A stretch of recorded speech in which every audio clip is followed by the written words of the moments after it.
Kasama ko si Mang Mike. Sinong Mike? Yung balikbayang Mike? Oo, hihingi siya ng sorry sa'yo. Okay naman siya, okay siya. Okay. Mabait naman siya eh. Oh, ayun oh. Sandali lang. Halika na!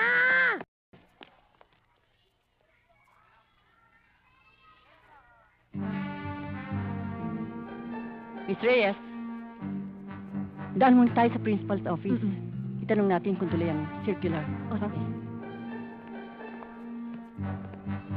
Ano, na-i-adjust mo na ba yung lesson plan mo? Hindi pa ho. Hindi pa nga ako tapos mag-check ng mga Ay, naku, dyan din ako. Tara, Ma'am Tess, halika dito. Dito. Bakit ba? O, Tess! Ano? Ma'am? Saan ka pupunta? May kakusapin lang ho ako. Mang Mike! Mang Mike! Mang Mike! Mang Mike! Nasaan na ba siya? Sabi ko dito lang siya, huwag siya alis eh. Mang Mike, anong ginagawa niyo dyan? Mahilig kasi ako mag-gardening. Halika na.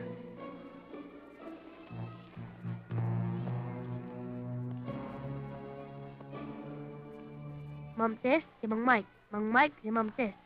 Tess Mike! 1, 2, 1, 2. Tess Mike! 1, 2. Tess, kaya ako pumarito para humingi ng paumanhin sa'yo sa inasal ko sa restaurant ng isang araw. Pasensya ka na sana doon sa nangyari. Okay na raw. Magmerienda na tayo. Hoy! Lalaki! Tess, siya nga pala, nakalimutan ko. May trabaho pa pala ako eh. Wala ka naman trabaho. Meron. Hoy! Lalaki! Antipatiko! Magkikita pa rin tayo!